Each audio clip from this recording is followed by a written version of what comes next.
வணக்கம். நான் உங்கள் ஷரன் சேகர். இன்னைக்கு நம்ம பார்க்கக்கூடிய தலைப்பு பார்த்தீங்கன்னா, கண்டிப்பா சில பேருக்கு ஃபேவரட்டான தலைப்பா கூட இருக்கலாம். ஏன்னா, இத 2, 3 பேர் என்கிட்ட கேட்டிருந்தாங்க இந்த கதைய சொல்லிட்டு. அதாவது எஸ்.ஜி. House புக்கெட் causing.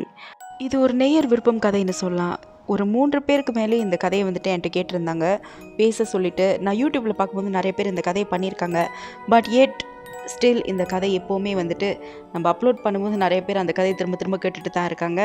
அப்படி என்ன நடந்துச்சு இந்த வீட்டில், ஏன் இந்த வீடு பேய் பிடிச்சிருக்கு, ஏன் அபேண்டனாக இருக்குங்கிறத, அதாவது பாழழிஞ்சு போயிருக்குதுங்கிறத நம்ம மேல்கொண்டு பார்ப்போம். இது உங்கள் மர்ம உலகம்.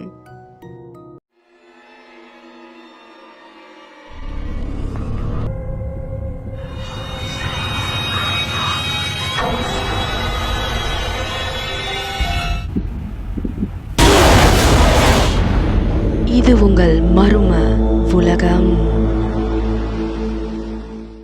இன்னைக்கு நம்ம பேசக்கூடிய இந்த எஸ்.ஜி. பங்களோ புக்கெட் காசிங் ஹவுஸ், சரியா?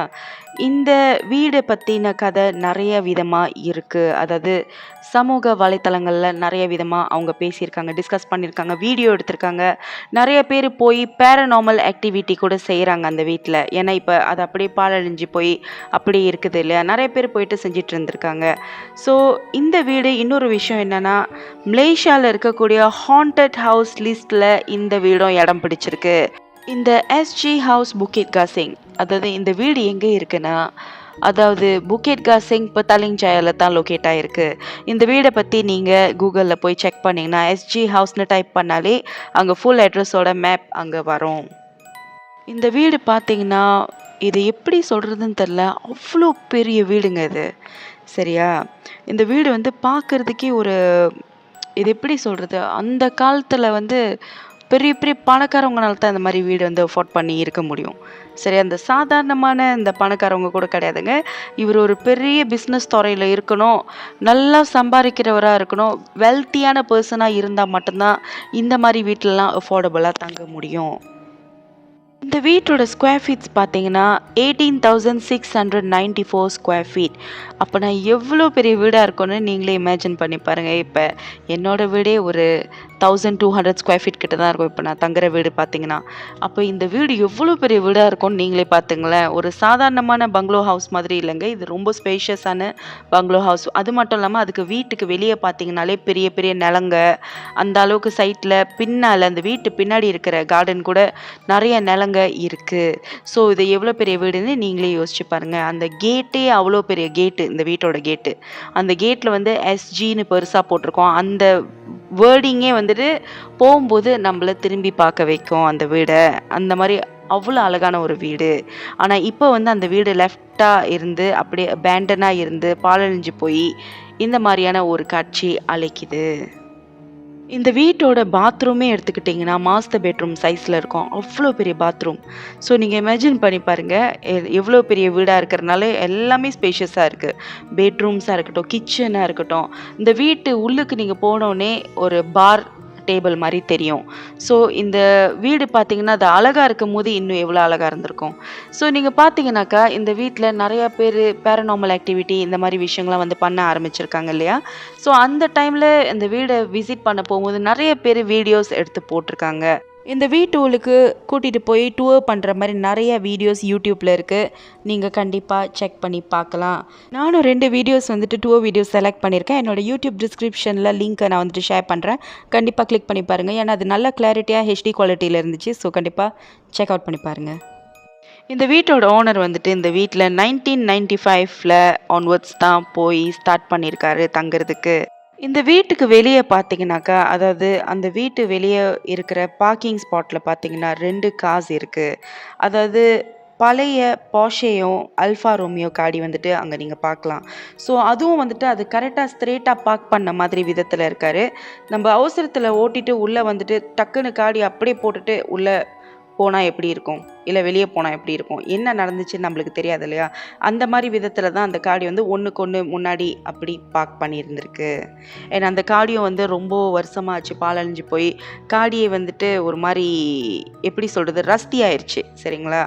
இந்த வீடை பார்த்தீங்கன்னா இப்போ சமூக வலைத்தளத்தில் நீங்கள் செக் பண்ணி பார்க்கும்போது லேலோங்கில் போட்டிருக்காங்க. அதாவது ஏலம்னு சொல்லலாம், ஆக்ஷன்னு சொல்லலாம். அதாவது டிசம்பர் 2022 அஃபிஷியலாக அவங்க இந்த வீடை ஆக்ஷனுக்கு போட்டிருக்காங்க. அதாவது என்ன விலைக்கு அவங்க போட்டிருக்காங்கன்னா 4.4 மில்லியனுக்கு வந்துட்டு இந்த வீடை ஸ்டார்டிங் ப்ரைஸில் போட்டிருக்காங்க. ஸோ இமேஜின் பண்ணி பாருங்கள், இந்த வீடை இவ்வளோ கதையை கேட்டதுக்கப்புறம் யார் தைரியமாக வாங்குவாங்க? நம்ம வெயிட் பண்ணி தான் பார்க்கணும். இப்போ வரைக்கும் யாரும் வாங்கின மாதிரி தெரியல. இதுக்கப்புறம் யார் வாங்க போகிறாங்க, யார் அங்கே போய் தங்க போகிறாங்க, ஸோ தங்கினாலும் அங்கே நிம்மதியாக தங்குவாங்களா, இதெல்லாம் நம்மளுக்கு தெரியாது. சரி, வேஸ்ட் டைம் பண்ணாமல் வாங்க கதைக்குள் போகலாம். ஓகே, இந்த வீடு பார்த்தீங்கன்னா வந்து 2 பேர் சொல்கிறாங்க.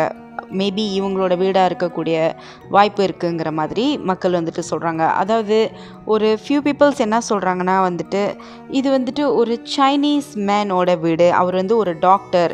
அவர் பேர் வந்துட்டு டாக்டர் ஷீஹான் கோ அப்படின்னு சொல்கிறாங்க. ஸோ அதனால தான் எஸ்ஜின்னு அவங்க பேர் வச்சுருக்காங்கங்கிறத மாதிரி கிளைம் பண்ணியிருக்காங்க. இன்னும் சில மக்கள், அதாவது இந்த மெஜாரிட்டி பீப்புள் வந்துட்டு என்ன சொல்கிறாங்கன்னா, இல்லை இது வந்துட்டு ஒரு இந்தியன் இல்லை ஒரு பஞ்சாபி பிஸ்னஸ் மேனோட வீடு, அவர் பேர் வந்து சஞ்சய் கீலுங்கிற மாதிரி கிளைம் பண்ணுறாங்க. நான் கூட இந்த வீடை பார்க்கும்போது மேபி இது வந்துட்டு ஒரு இந்தியன் பிஸ்னஸ் மேனோட வீடாக தான் இருக்கணும் அப்படிங்கிற மாதிரி ஒரு ஸ்டேட்க்கு வரக்கூடிய சாத்தியங்கள் நிறையா இருந்துச்சு. ஏன்னா அந்த வீட்டில் இருக்கிற சில வாலில் உள்ள அந்த சிம்பிள்ஸ் பார்த்தீங்கன்னாக்கா நார்மலி சைனீஸ் வீட்டில் இந்த மாதிரி சிம்பிள்லாம் வைக்க மாட்டாங்க. ஸோ அது ரொம்பவே யூனிக்காக இருந்துச்சு. அப்போ கண்டிப்பாக மேபி இருக்க வாய்ப்பு இருக்குது. ஒரு இந்தியன் கிறிஸ்டியனாக இருக்கலாம், இல்லைனா ஒரு இந்தியன், இல்லைனா வந்துட்டு ஒரு மோட்டு பஞ்சாபியாக இருக்கலாம் அப்படிங்கிற மாதிரி தோணுச்சு. ஏன்னா சஞ்சய் கீலுங்கிற அந்த வேர்டு வருதில்ல, கீல்னு. ஸோ மேபி ஒரு சிங்காக இருக்க கூட வாய்ப்பு இருக்குன்னு தோணுச்சு. ஆனால் ரிசர்ச் பண்ணி பார்த்ததில் சில ப்ரூஃப்க்கு அப்புறம் உறுதியாக இது வந்துட்டு டாக்டர் ஷீஹான்கோங்கிற இவர் தான் இந்த வீட்டோட ஓனருங்கிற ஒரு முடிவுக்கு நான் வந்திருக்கேன். என்ன ப்ரூஃபை நான் பார்த்தேங்கிறத உங்களுக்கு நான் அப்டேட் பண்ணுறேன். இந்த வீடு வந்து அப்படியே விட்டுட்டு இந்த வீட்டில் இருக்கிற எல்லா நபரும் டிஸப்பியர் ஆகிருக்காங்க, காணாத போயிருக்காங்க. எங்கே இருக்காங்க, என்ன ஆனாங்கன்னு தெரில. பல விதமான கதைகள் நம்மளுக்கு தெரியுது. இந்த வீட்டில் பொருளெல்லாம் வந்து அப்படியே இருந்திருக்கு. அப்புறம் போக வந்துட்டு பார்த்திங்கன்னா அப்படியே நாள் ஆக அந்த வீடு அபேண்டனாக இருக்குன்னு தெரிஞ்சுக்கிட்டு நிறைய பேர் வந்து அந்த வீட்டில் ஜாமானுங்களை திருடிட்டு போயிருக்காங்க, திங்ஸ் எல்லாம். ஸோ அங்கே வந்து இப்போயும் திங்ஸுங்க இருக்குது. ஆனால் எல்லாம் சில பொருளுங்க தான் இருக்குது. மெஜாரிட்டி எல்லா பொருளையும் திருடிட்டு போயிட்டாங்க. லைக் ஒயர்ஸ், அப்புறம் சர்டன் மெட்டல் ஐட்டம்ஸ், இந்த மாதிரிலாம் திருடிட்டு போயிட்டாங்க. ஸோ இப்போ வந்து பார்த்திங்கன்னா உடஞ்சி போன சோஃபாவாக இருக்கட்டும், பெட்டு, இந்த மாதிரியான சில விஷயங்கள் தான், கொஞ்சம் டீ கப்ஸ், இந்த மாதிரியான கிச்சன் ஐட்டம்ஸ், இந்த மாதிரியான திங்ஸ் தான் இந்த வீட்டில் இருக்குது. இந்த வீடை விசிட் பண்ணி பார்த்தவங்களில் சில பேர் என்ன பொருள்களை கண்டுபிடிச்சிருக்காங்கன்னா, சில ரேங்கிங் பெல்ட்டுங்களை கண்டுபிடிச்சிருக்காங்க. அதாவது ரேங்கிங் பெல்ட்னா வந்துட்டு இப்போ சில தற்காப்பு கலை இருக்குது இல்லையா, கராத்தே, டேக்வாண்டோ, இந்த மாதிரியான கலைத்துறையில் இருக்கிறவங்க வந்துட்டு சில ரேங்கிங்க்கு ஏற்ற மாதிரி பெல்ட்ஸுங்க போடுவாங்கள்ல. பிளாக் பெல்ட்டாக இருக்கட்டும், இல்லை ஒயிட் பெல்ட்டாக இருக்கட்டும், அந்த மாதிரியான பெல்ட்ஸுங்களை இவங்க பார்த்துருக்காங்க. அது மட்டும் இல்லாமல் சில மெடல்ஸையும் பார்த்துருக்காங்க. அப்புறம் பொருள்கள் வாங்கின ரிசீட்டுங்களை பார்த்துருக்காங்க. ஸோ அது மட்டும் இல்லாமல் சில டாக்குமெண்ட்ஸ் பார்த்துருக்காங்க. அந்த டாக்குமெண்ட்ஸ் வந்து மேபி அங்கே தங்கினவங்களுக்கு ரிலேட்டடான டாக்குமெண்ட்ஸாக என்னென்னு சரியான ப்ரூஃப்ஸ் எதுவும் இல்லை. ஆனால் சில டாக்குமெண்ட்ஸை அங்கே பார்த்துருக்கிறதா கிளைம் பண்ணியிருக்காங்க. இப்போ வந்து நம்ம இந்த வீட்டோட ஓனரோட சில டீட்டெயில்ஸை நம்ம பார்ப்போம். நான் பண்ண ரிசர்ச் படி இந்த வீட்டோட ஓனர் வந்துட்டு கண்டிப்பாக டாக்டர் ஷீஹான் கோவா இருக்க வாய்ப்பு இருக்குங்கிறத மாதிரி நான் உறுதிப்படுத்துகிறேன். ஒரு 80% அளவுக்கு எனக்கு நம்பிக்கை இருக்குது இது மேபி டாக்டர் ஷீஹான் கோவோட வீடாக இருக்கிறதுக்கு வாய்ப்புகள் இருக்குன்னு. அதாவது நீங்கள் எஸ்ஜி ஹவுஸில் பார்த்தீங்கன்னாக்கா எந்த ஒரு இந்தியன் மேன் சம்மந்தப்பட்ட பிக்சர்ஸோ இமேஜஸோ பழைய காலத்து பிக்சர்ஸ் எதுவுமே கிடைக்கல. ஆனால் இந்த இமேஜ் வந்துட்டு அங்கே கிடச்சிருக்கு. அதாவது அங்கே ஆராய்ச்சி பண்ண போனவங்க, டூர் பண்ணுறதுக்கு போனவங்க எடுத்த வீடியோலேருந்து எடுக்கப்பட்ட ஒரு எவிடன்ஸ் தான் இது. ஸோ நீங்கள் பாருங்கள். ஸோ இது டாக்டர் ஷீஹான் கோவா இருக்கிறதுக்கு ஒரு 80% எனக்கு நம்பிக்கை இருக்குது. ஓகே, ஒரு ரிசர்ச் படி நான் செக் பண்ணி பார்த்ததில் வந்துட்டு டாக்டர் ஷீஹான் கோன்னு அழைக்கப்படக்கூடிய இந்த டாக்டர் ஷீஹான் கோ பான் ஹின் இவங்க வந்துட்டு ஒரு டாக்டர்னு சொல்கிறாங்க. அதாவது நான் கூட நினச்சேன் பிஹெச்டி எடுத்த டாக்டர்னு, ஆனால் கிடையாது. இவர் ஒரு ஹீலிங் டாக்டர்னு சொல்கிறாங்க. அண்ட் ஆல்சோ ஜியூஜிட்ஸுங்கிற தற்காப்பு கலை கற்றுக்கிட்ட ஒருத்தர்னு சொல்கிறாங்க. ஸோ இவர் ஒரு ப்ரொஃபஷ்னல் ஜியூஜிட்ஸு கற்றுக்கிட்ட ஒரு பர்சன். அண்ட் தென் இவர் வந்துட்டு இந்த யோகா இந்த மாதிரியான ஹீலிங் கைண்ட் ஆஃப் ட்ரீட்மெண்ட்ஸ் கற்றுக்கிட்ட ஒரு டாக்டர்னு சொல்கிறாங்க. அதாவது எஸ்ஜி ஹவுஸ்ங்கிற இந்த வீடை வந்துட்டு இந்த டாக்டர் ஷியான்கோ எப்படி பயன்படுத்தியிருக்காருனா, இதை வந்துட்டு வெறும் ஒரு வீடாக அவர் தங்குறது மட்டும் அவர் செய்யாமல் இதை வந்துட்டு ஒரு சர்ச் மாதிரி வச்சுருந்துருக்காரு. அதாவது ஷியான்கோ அகாடமி ஆஃப் ஹீலிங் சிண்ட்ரன் பெர்ஹாட் அண்ட் அகாடமி ஆஃப் ஆம்னி போத்தென்தோலஜிங்கிற ஒரு சென்டராக இந்த வீடை வந்து அவர் பயன்படுத்தியிருக்காரு. ஓகே, வாங்க கதைக்குள் போகலாம். டாக்டர் ஷியான்கோன்னு அழைக்கப்படக்கூடிய இந்த டாக்டர் வந்துட்டு ஒரு ஹீலிங் ஸ்பெஷலிஸ்ட் டாக்டர். ஸோ இவருக்கு ஒரு மனைவி இருந்திருக்காங்க. மனைவியோட பேர் வந்துட்டு ஷாலினி. ஸோ இவங்க 2 பேரும் கல்யாணம் பண்ணி நல்லா தான் வாழ்ந்து வந்துட்டு இருந்திருக்காங்க. ஆனால் 10 வருஷத்துக்கு அப்புறமும் 2 பேருக்குமே வந்துட்டு பிள்ளைங்க கிடையாது. ஸோ இவங்களுக்கு வந்துட்டு ஒரு வாரிசு இல்லைன்னு சொல்லிட்டு ரொம்பவே டாக்டர் ஷியான்கோ வந்துட்டு கவலைப்பட்டிருந்திருக்காரு. டாக்டர் ஷியான்கோவோட மனைவிக்கு சர்டன் ஹெல்த் இஷ்யூஸ் இருந்திருக்கு. அவங்களால வந்துட்டு கன்சீவ் ஆக முடியாத ஒரு நிலைமையில இருந்திருக்காங்க. ஸோ இது தெரிஞ்சுக்கிட்ட டாக்டர் ஷியான்கோக்கு வந்துட்டு ரொம்பவே மன உளைச்சலுக்கு ஆளாயிருக்காரு. ஏன்னா அவருக்கு வந்துட்டு குழந்தைங்கன்னா ரொம்ப பிடிக்கும். அவருக்கு ஒரு வாரிசு வேணும்னு ரொம்ப உறுதியாக இருந்திருக்காரு. ஸோ 10 வருஷமாச்சு கல்யாணம் பண்ணி எந்த ஒரு குழந்தைங்களும் இல்லை. ஸோ இவங்க மனைவினாலேயும் கன்சீவ் ஆக முடியாதுன்னு தெரிஞ்சுக்கிட்டதுக்கப்புறம் அவர் ஸ்கேண்டல் ஒரு ஆள் வந்து வச்சுருந்து இல்லீகல் ரிலேஷன்ஷிப்பில் இருக்க ஆரம்பிச்சிருந்திருக்காரு. அதாவது அந்த ஸ்கேண்டல்னு சொல்கிற அந்த இல்லீகல் ரிலேஷன்ஷிப் லேடி வந்துட்டு அவர் கூட வேலை செய்கிற ஒரு நர்ஸுங்கிற மாதிரி கிளைம் பண்ணியிருக்காங்க. யார் கிளைம் பண்ணாங்க, எப்படி இந்த கதையை நான் உங்கள்கிட்ட சொல்கிறேங்கிறத இந்த கதையை சொல்லி முடித்ததுக்கப்புறம் உங்களுக்கு நான் அப்டேட் பண்ணுறேன். டாக்டர் ஷியான்கோ வந்துட்டு இந்த விஷயத்தையே அவர் காரணம் காட்டுறாரு. அதாவது தன்னோட ஒய்ஃப்க்கு வந்துட்டு கன்சீவ் ஆக முடியாத ஒரு விஷயத்தை வந்து காரணம் காட்டி அடிக்கடி லேட்டாக வீட்டுக்கு வர்றது, அவரோட ஸ்கேண்டல் அதாவது அவரோட அந்த இல்லீகல் ரிலேஷன்ஷிப் லேடியோட டைம் ஸ்பெண்ட் பண்ணிவிட்டு வீட்டுக்கு லேட்டாக வர்றது. ஆக்சுவலி அடிக்கடி இந்த விஷயனால அந்த வீட்டில் சண்டைகள் கூட வருமாமா. சண்டைனா சாதாரண சண்டை கிடையாது. இவங்க 2 பேரும் அடிச்சுக்கிட்டு பிடிச்சிக்கிட்டு அந்த மாதிரி ஒரு சண்டை நடக்கும். இந்த ஒய்ஃப் பார்த்தீங்கன்னாக்கா அந்த லேடி பார்த்தீங்கன்னா பாவம் ரொம்ப மன உளைச்சலில் அழுந்து கத்தி கதறி அழுவுற சத்தம் வந்துட்டு இந்த பக்கத்து வீடு வரைக்கும் கேட்கும். அந்த நெய்பர்ஸ்க்கெல்லாம் கேட்டதாக கிளைம் பண்ணியிருந்திருக்காங்க. நீங்களே சொல்லுங்கள், கன்சீவ் பண்ண முடியாதது வந்துட்டு அவங்களோட தவறா? அது வந்து கடவுளோட ஒரு வரம் தானேங்க. எல்லாரும் கன்சீவ் ஆகாது. அவங்க என்னங்க பண்ணுவாங்க? அவங்கள குத்தி காட்டுறதும் இல்லாமல் இந்த மாதிரிலாம் அவங்கள வந்துட்டு கொடுமைகள் படுத்தியிருந்தா அவங்களுக்கு எப்படி வந்து டிப்ரெஷன் ஆகி கண்டிப்பாக மனநிலை கூட பாதிக்கிறதுக்கு வாய்ப்பு இருக்குது தெரியுமாங்க. அதுக்கப்புறம் என்ன நடந்திருக்குனாக்கா, கொஞ்ச நாளைக்கு அப்புறம் இவர் வந்து வீட்டுக்கு அடிக்கடி லேட்டாக வர்றதுக்கு ஸ்டார்ட் பண்ணிட்டாரு. ஸோ ரொம்ப அந்த இல்லீகல் ரிலேஷன்ஷிப்பில் இருக்கக்கூடிய அந்த லேடியோடே ரொம்ப டைம் ஸ்பெண்ட் பண்ணிட்டு லேட்டாக வீட்டுக்கு வருவாராம்மா. அதனால கூட சம்டைம்ஸ் சண்டை வரும். அப்போ அவரோட மனைவிக்கு இதை பற்றி கொஞ்சம் கொஞ்சமாக தெரிய வர ஆரம்பிக்குது. அவங்களுக்கு சந்தேகம் வர ஆரம்பிக்குது. அதுக்கப்புறம் டாக்டர் ஷியான்கோவோட மனைவியான ஷாலினி இவங்களுக்கு வந்து சந்தேகம் வர ஆரம்பிச்சிருச்சு இல்லையா. இவங்க என்ன பண்ணுறாங்க, இன்வெஸ்டிகேஷனை ஸ்டார்ட் பண்ணுறாங்க. அதாவது தன்னோட கணவர் வந்துட்டு யார் கூட போகிறாங்க, யார் கூட பழகுறாங்க, எங்கே அவர் இருக்கார், ஏன் வீட்டுக்கு வரமாட்டுறாரு, இந்த மாதிரி விஷயத்தெல்லாம் அவங்க இன்வெஸ்டிகேட் பண்ண ஆரம்பித்து அந்த ஸ்கேண்டலோட டீட்டெயில்ஸ் எல்லாம் அவங்க எடுத்துக்கிறாங்க. அண்ட் தென் ஸ்கேண்டலோட டீட்டெயில்ஸை வச்சு டாக்டர் ஷியான்கோவோட மனைவி என்ன பண்ணுறாங்கன்னா, அந்த ஸ்கேண்டலான அந்த லேடியை வந்துட்டு வீட்டுக்கு கூப்பிடுறாங்க. அப்போ அவங்க வீட்டுக்கு கூப்பிட்டோன்னே இந்த ஸ்கேண்டல் லேடியும் என்ன பண்ணுறாங்கன்னா அந்த வீட்டுக்கு போகிறாங்க. ஏன்னா அவங்களுக்கு வந்து தெரியாது கூப்பிட்டது டாக்டர் ஷியான்கோவோட மனைவிங்கிறது அவங்களுக்கு தெரியாது. அவங்களும் நேராக டாக்டர் ஷியான்கோ கிட்ட எந்த ஒரு இன்ஃபர்மேஷனும் கொடுக்காம அந்த வீட்டுக்கு ஸ்ட்ரெயிட்டாக போயிருந்திருக்காங்க. அந்த வீட்டுக்கு போனது வந்து அல்ஃபா ரோமியோ காரில் தான். அந்த கார் தான் அந்த வீட்டில் இப்போ வரைக்கும் வெளியே அப்படியே அவசரமாக போயிட்டு பார்க் பண்ணிவிட்டு வச்ச மாதிரி ஒரு பொசிஷனில் இருக்குது. அதாவது அப்படியே ரஸ்டி ஆகி அந்த மாதிரி ஒரு நிலைமையில் அந்த கார் அங்கே இருக்குது. ஸோ அந்த ஸ்கேண்டல் வந்து வீட்டுக்கு போனதுக்கப்புறம் டாக்டர் ஷியான்கோவோட மனைவியான அந்த ஷாலினிங்கிற அந்த லேடி வந்துட்டு இவங்க மீட் பண்ணியிருக்காங்க. மீட் பண்ணிவிட்டு அவங்களோட பேச்சுவார்த்தை நல்ல விதமாக தான் போயிட்டு இருந்திருக்கு.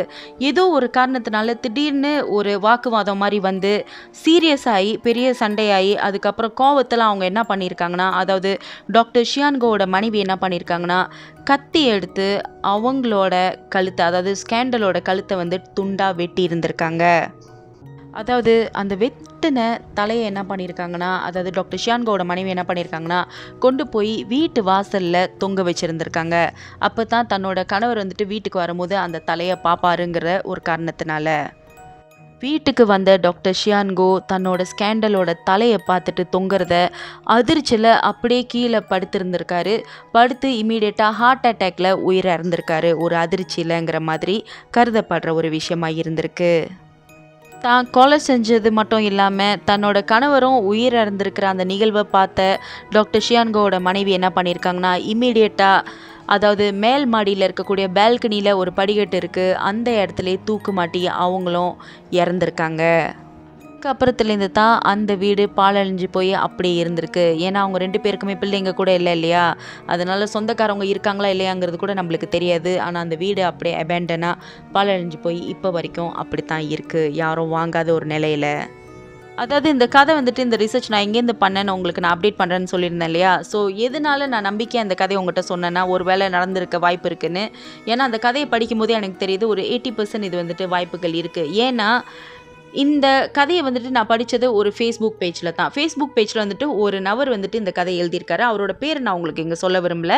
ஆனால் வந்துட்டு அந்த கதையை நான் படித்த அந்த லிங்க்கை வந்துட்டு என்னோடய யூடியூப் டிஸ்கிரிப்ஷன் பாக்ஸில் நான் அந்த லிங்க்கை கொடுக்குறேன். நீங்கள் அங்கே போய்ட்டு படித்து கூட தெரிஞ்சுக்கலாம்.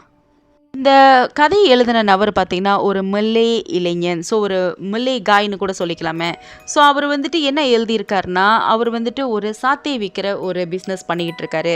ஸோ சாத்தை வந்துட்டு சம்டைம்ஸ் அவருக்கு ஆர்டர்ஸ் வரும், இவர் போய் டெலிவர் பண்ணுவாராமா. ஸோ இவரோட ஃப்ரெண்ட்ஸ் எல்லாம் கூட இந்த மாதிரி டெலிவரி ஃபீல்டில் இருக்கக்கூடிய ஃப்ரெண்ட்ஸ் தான் இவருக்கு அதிகமாக இருக்குது அப்படிங்கிற மாதிரி சொல்லியிருக்காரு. அதாவது இன்னொரு விஷயம் என்ன சொல்லியிருக்காருனாக்கா, அதாவது அவங்களுக்குள்ளே அவங்க பேசிக்குவாங்க, நண்பர்களுக்குள்ளே வந்துட்டு டிஸ்கஷன் பண்ணிக்குவாங்களாம்மா அவங்களோட எக்ஸ்பீரியன்ஸ் இந்த மாதிரியான விஷயங்களெல்லாம். ஸோ அதாவது அவர் என்ன சொல்லியிருக்காருனா, சம்டைம்ஸ் இந்த எஸ்ஜி வீட்லேருந்து கூட மர்மமான முறையில் அவரோட ஒரு நண்பருக்கு ஆர்டர் வந்திருக்கு, சாப்பாடு ஆர்டர் மாதிரி வந்திருக்கு. பார்த்ததும் பயந்துட்டு அந்த ஆர்டரை வந்து அவங்க கேன்சல் பண்ணியிருந்திருக்காங்க. ஸோ அந்த வீட்டில் எல்லாருக்குமே தெரியும் ஒரு 20 வருஷத்துக்கு மேலே அங்கே யாருமே இல்லைன்னு. திடீர்னு அந்த வீட்டில் வந்துட்டு அந்த வீட்லேருந்து ஒரு ஆர்டர் வந்திருக்குன்னா நம்மளுக்கு பயமாக இருக்காதா? ஸோ இது வந்துட்டு நம்மளுக்கு எந்த அளவுக்கு உண்மைன்னு தெரியல, யாராவது பிராங்க் பண்ணுறாங்களா என்னன்னு கூட நம்மளுக்கு தெரியல. பட் இந்த மாதிரியான ஒரு விஷயம் கூட நடந்திருக்கு அப்படிங்கிற மாதிரி அவர் கிளைம் பண்ணியிருக்காரு. அதாவது இவர் எப்படி இந்த கதையை வந்துட்டு எழுதியிருக்காருன்னா, இவரோட அனுபவத்தில் வந்துட்டு இவர் அந்த கதையை வந்துட்டு எழுதி எல்லாருக்கும் ஷேர் பண்ணுங்கிறதுக்காக தான் அந்த ஃபேஸ்புக் பேஜில் எழுதியிருக்கிறதா இவர் கிளைம் பண்ணியிருக்காரு. அதாவது இவருக்கு வந்துட்டு ஒரு ரெகுலர் கஸ்டமர் இருக்கிறதா இவர் கிளைம் பண்ணியிருக்காரு. யாருன்னா, எஸ்ஜி வீட்டுக்கு பக்கத்து வீட்டில் இருக்கக்கூடிய அந்த நபர் வந்துட்டு இவரோட ரெகுலர் கஸ்டமராமா. அடிக்கடி அவங்க வந்துட்டு இவர்கிட்ட சாத்தை ஆர்டர் பண்ணும்போது இவர் டெலிவர் பண்ணுறதுக்கு போவார் அப்படிங்கிற மாதிரி கிளைம் பண்ணியிருக்காரு. போகும்போது எஸ்ஜி வீடை தாண்டி தான் போகணும். அப்போ அந்த வீடை தாண்டும் போது அவருக்கு பயமாக இருக்கும். ஏன்னா அந்த வீடை பற்றி கதைகள்லாம் தெரிஞ்சதுக்கப்புறம் அவருக்கும் ஒரு மனசில் ஒரு பயங்கரமான ஒரு உணர்வு இருந்துக்கிட்டே இருக்கும், ஏதாவது ஆயிரப்போகுதுங்கிற மாதிரி.